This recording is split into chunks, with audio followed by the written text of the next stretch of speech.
Kami daripada Kata Muda Keadilan dan Dewan Pemuda PAS dan juga bersama adalah DAP, Japsi, yang beliau beritahu melalui SMS tidak dapat hadir, di mana kita membuat satu laporan polis terhadap Datuk Najib dan juga Khairi Jamaluddin, Ketua Pemuda UMNO.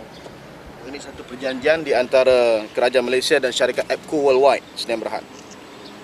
Ini adalah satu perjanjian berhubung dengan perkhidmatan to provide services, public relations, daily management and government relations outreach for government in United States, di mana dokumen tersebut telah diberterai pada 4 Ogos 2009, dan kita kemukakan salinan perjanjian yang dimaksudkan termasuk salinan letter of acceptance yang dikeluarkan oleh Jabatan Perdana Menteri pada 15 Julai 2009.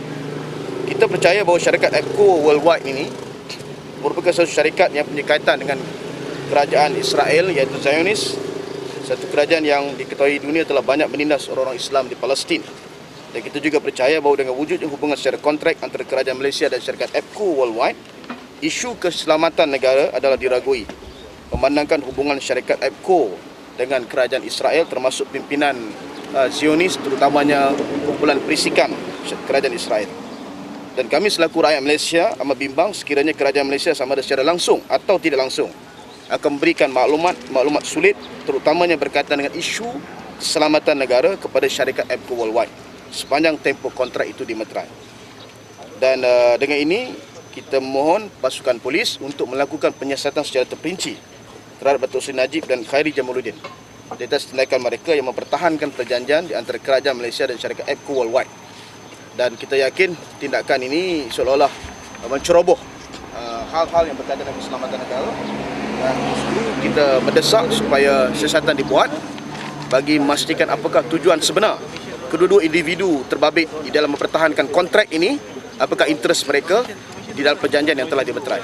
So ini kandungan laporan polis yang telah kami buat sebentar tadi, dan kita minta pasukan polis untuk menyiasat. Kita bersepakat dalam hal ini. Pemuda Pakatan Rakyat petang ini akan bermesyuarat jam 3 petang. Antara perkara penting yang akan kita putuskan ialah soal kesepakatan kita dalam isu ini yang berkaitan dengan keselamatan negara. Dan kita membuat keputusan untuk mencabar Khairi Jamaluddin untuk memberikan penerangan, menjawab isu sebenar. Kalau tidak di dalam parlimen pun di luar parlimen, apakah hubungan baik beliau dengan Omar Mustafa, iaitu pengarah Ethos Company yang dahulunya merupakan penasihat kepada Najib sewaktu menjawab jawatan Timbalan Perdana Menteri. Kenapa Khairi bermati-matian mempertahankan Ethos dan Omar ini yang bertanggungjawab menghubungkan kerajaan Malaysia dan juga APCO. Yang kedua, kita juga pertimbang untuk mengadakan demo besar-besaran, demonstrasi besar-besaran yang akan melibatkan semua pertubuhan Islam, badan-badan bukan kerajaan dan juga pertubuhan-pertubuhan agama yang lain, kerana melibatkan isu keselamatan negara. Dan mungkin kita akan cuba cari masa sewaktu kempen Pelana Kecil Hulu Selangor ini untuk mobilize support, ajak rakyat untuk memahami isu sebenar adalah isu keselamatan negara, dan keselamatan negara ini sedang diceroboh oleh orang luar, terutamanya mereka yang didalangi oleh Zionis Israel. Dan yang ketiganya, kita juga sedang mempertimbangkan untuk menghantar satu surat protes kepada Organisation of Islamic Conference OIC supaya status kerajaan Malaysia sebagai negara anggota bagi OIC ini dipertimbangkan semula. Dan kita telah buat perhubungan awal dengan OIC, dan kita diberi maklum bahawa Setiausaha Agung OIC sekarang ini adalah daripada negara Turki, dan kalaupun ada memo ataupun surat yang nantinya kita akan hantar melalui kedutaan Turki di Malaysia, di Kuala Lumpur ini. Ini perkara yang serius kerana kita lihat direct intervention daripada APCO yang didalangi oleh Zionis ini dengan kerajaan kita. So penegasan OIC menolak sebarang unsur-unsur ganas yang dilakukan oleh Zionis, dan kita minta OIC pertimbangkan semula Malaysia sebagai negara anggota. Dan isu yang terakhir, perkara yang terakhir ingin saya highlightkan di sini ialah Pemuda Pakatan merasakan bahawa Datuk Najib telah cross the line, sehingga hari ini beliau tidak menjawab isu yang sebenar. Justru kita cadang untuk mencabar beliau, mencabar Datuk Seri Najib sendiri apabila beliau balik daripada Amerika, kononnya bertemu dengan Obama, untuk berdebat dengan Pemuda Pakatan dalam isu ini. Dan kita beritahu tajuk debat kita ialah adakah One Malaysia itu ditiru daripada One Israel. So we want to challenge him for debate at the by-election Hulu Selangor. Kita minta untuk beliau pertahankan apakah ini satu koinsiden One Malaysia, One Israel. Dalam dunia ni ada satu je One Israel. Tiba-tiba ada pula One Malaysia. Is that a coincidence ataupun diambil sepenuhnya daripada ditiru sepenuhnya daripada One Israel? Kalau ikut agreement yang kita ada, seolah-olah petanda itu menjurus kepada idea One Malaysia ini ditiru daripada One Israel melalui syarikat Mindteam yang telah pun saya terangkan sebelum ini.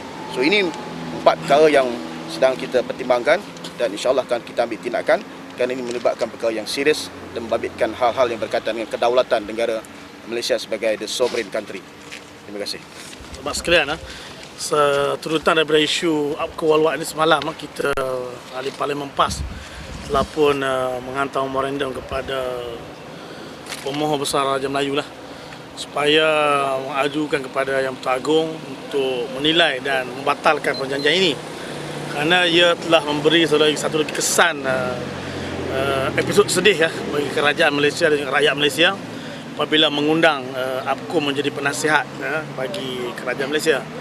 Jadi kami selaku Pakatan Pemuda Pakatan akan terus menjadikan isu besar lah, mengajak rakyat untuk memahami isu ini, kemudian menjadi agenda untuk rakyat menolak UMNO BN lah, khususnya di Hulu Selangor. Jadi bagaimana kita melihat Datuk Nazri telah buat usul pada 22 untuk bawa Datuk Seri Ketua Bangkang ke Tengkuasa Hak Asasi Parlimen itu. Isunya adalah satu isunya seolah-olah One Malaysia dan One Israel itu satu benda yang mengerukan Dewan. Sebenarnya itu isu yang kita sedia maklum lah. Kalau APCO juga penasihat kepada Israel yang mengutarakan One Israel, apakah ia juga tak tiba dengan One Malaysia? Jadi rakyat mesti faham itu bukan isunya. Isunya membawa masuk penjajah asing ke dalam negara. Itu yang lebih besar lah, yang cuba nak ditutup oleh dalang BN lah. Jadi saya mengharap isu ini difahami oleh rakyat. Begitu kejam dan begitu zalimnya pemimpin UMNO BN telah masuk orang luar, orang yang ejen yang menindas umat Islam dan seluruh dunia mengecam dan menghina Israel.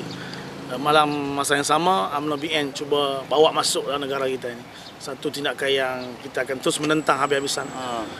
Parlimen masih lagi terasa bahang apabila kita membawa satu usul untuk mengadakan sidang khas Parlimen lewat tahun lepas, bagaimana semua parti politik diberikan peluang untuk bercakap tentang isu pengepungan oleh tentera Zionis Israel terhadap penduduk Gaza yang terdiri bukan daripada orang-orang Islam tapi juga orang Kristian dan juga lain-lain agama. Tiba-tiba kita didedahkan dengan pendedahan yang cukup dahsyat dan cukup malang ini. Jadi saya petikai keikhlasan kerajaan yang mengadakan sidang khas Parlimen berkenaan dengan isu yang secara langsung melibatkan orang-orang Palestin. Tiba-tiba ada hubungan sehingga kita terpaksa membayar puluhan juta kepada syarikat ini. Yang ketiga, telah dibuktikan bagaimana APCO digunakan oleh diktator-diktator yang cukup terkenal dengan imej buruk mereka yang memerintah negara kita, termasuklah Sani Abacha, diktator daripada Nigeria, untuk polish imej mereka yang cukup teruk di mata antarabangsa. Adakah perkara yang sama cuba digunakan oleh UMNO Barisan Nasional dan juga pemimpin-pemimpin mereka untuk imej dan juga polish imej mereka dan juga pulih imej mereka yang sudah begitu teruk dalam negara kita. Jadi secara kesimpulannya kami bersetuju dalam perbincangan tadi, kita akan betul-betul bawa isu ini, dedahkan kepada rakyat Malaysia betapa teruk dan juga betapa malangnya rakyat Malaysia sekiranya kita mengekalkan UMNO Barisan Nasional untuk memerintah negara ini. Bukan saja membuktikan bagaimana sikap tipu yang selama dilakukan oleh kerajaan Malaysia dan dilakukan oleh UMNO yang kononnya mengambil tindakan menentang tindakan Zionis dan Yahudi, tapi dalam masa yang sama menggunakan syarikat APCO yang merupakan terdiri daripada mereka yang terlibat secara langsung dalam Mossad, dalam Sinbad dan sebagainya untuk menguasai proses komunikasi dan juga IT dalam negara ini.